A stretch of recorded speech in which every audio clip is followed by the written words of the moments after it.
Bem, estamos de volta, esse é o nosso último bloco. Vou tentar ser o mais produtivo possível, Wilson. Eu queria perguntar para você, fazer uma pergunta sobre os processos produtivos básicos, esse palavrão, o PPB. É um mecanismo a partir do qual o governo federal, por intermédio do Ministério do Desenvolvimento, Indústria e Comércio, regula a atividade industrial no Brasil. E nós constatamos que nos últimos 3 anos há um declínio no número de PPBs aprovados. Esse mecanismo ele é aprovado no governo federal por 2 ministérios, pelo Ministério do Desenvolvimento, Indústria e Comércio, pelo Ministério de Ciência e Tecnologia. E, bem, nós dependemos desse mecanismo para atrair novos investimentos, novas linhas para o nosso polo industrial. E preocupa essa diminuição? Significa que há uma tentativa de esvaziamento do modelo? Eu acho que tentativa de esvaziamento, nós temos sendo muito pessimistas. Eu acho que existe uma intenção por parte do MDIC, principalmente, de determinar aquilo que pode e deve ser fabricado em todas as regiões do país.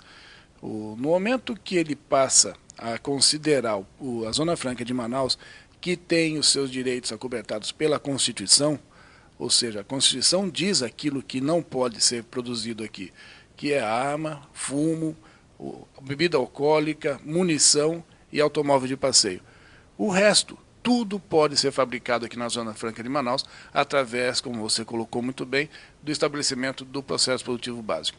A hora que o secretário do MDIC, os técnicos do MDIC, começam a segurar a publicação de PPBs, de forma a dificultar o investimento ser aportado na Zona Franca de Manaus, mostra uma certa discriminação ou exercer um papel que não faz parte do MDIC.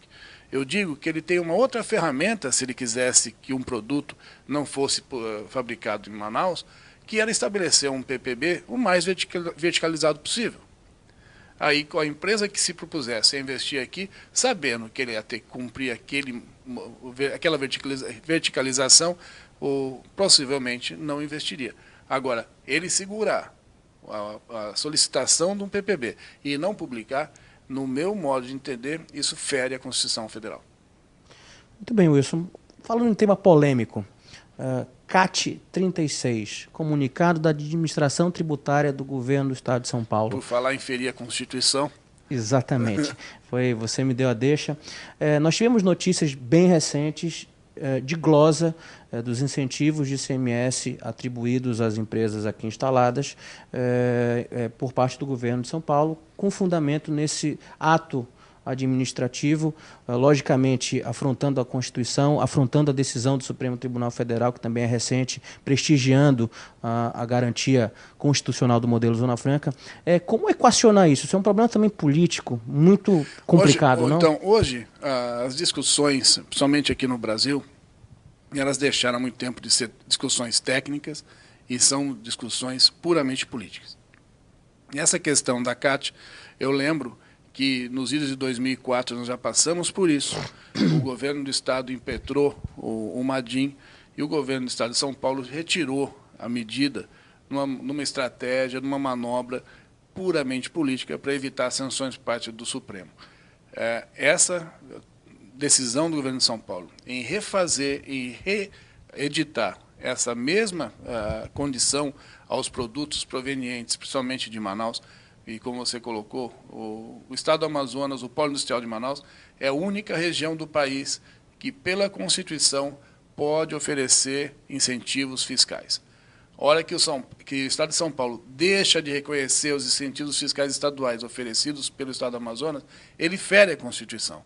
Então, é uma ação conjunta que nós estamos trabalhando, liderada pelo governo do Estado, mas com a participação efetiva das entidades de classe e das assessorias jurídicas dessas entidades de classe, para municiar o Estado do Amazonas a uma ação junto ao Supremo novamente, para que se restabeleça a legalidade constitucional da comercialização entre os dois estados.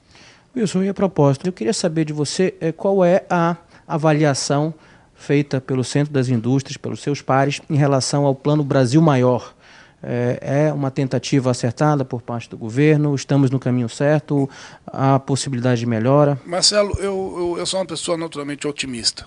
Eu acho que quando há vontade política de fazer, as coisas acontecem.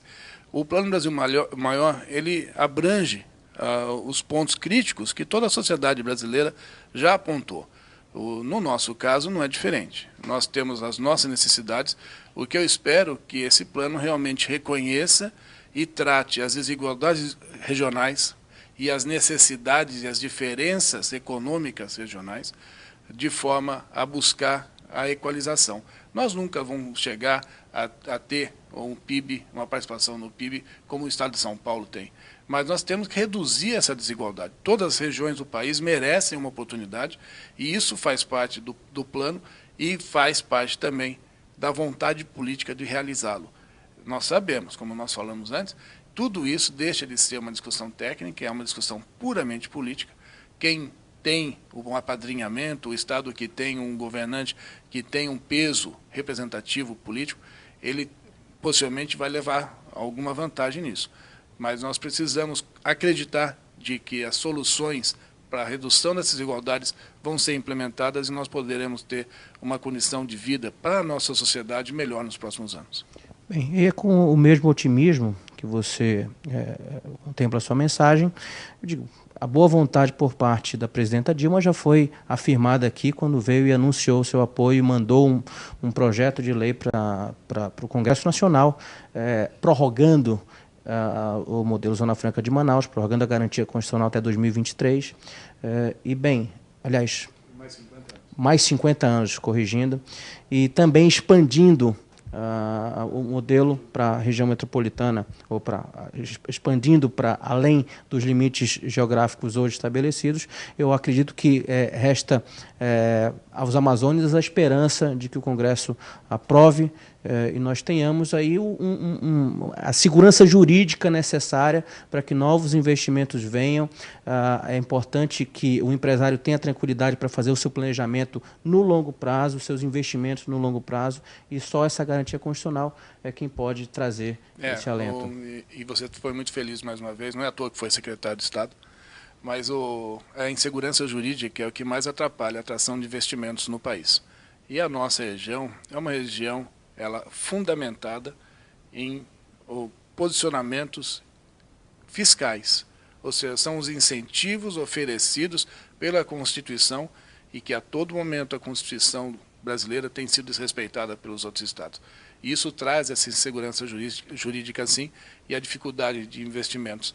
Mas, de novo, é a vontade política de fazer, é a nossa força, a nossa crença de que nós podemos resgatar essa nossa legalidade, é o nosso direito, e nós vamos brigar por isso sim. Wilson Périco, eu queria passar a palavra para as tuas considerações finais, estamos nos últimos minutos do nosso primeiro programa. Marcelo, primeiro agradecer o teu convite, para mim é um privilégio ser o primeiro entrevistado por você, participar do programa no Amazonsat, e desejar a todos que nos assistem, e desejar a você também muita paz, muita saúde, e que nós consigamos sobrepor as dificuldades, os desafios que com certeza temos todos nós pela frente. Então, muito obrigado mais uma vez. Obrigado, Wilson, pela tua participação. Eu acho que tivemos uma estreia com o pé direito. A você que nos assistiu em casa, o nosso muito obrigado. Na próxima semana teremos um novo entrevistado aqui com um tema também relevante, como o que apresentamos hoje. Eu queria convidá-los a curtir a nossa fanpage no Facebook, Programa Pontos de Equilíbrio.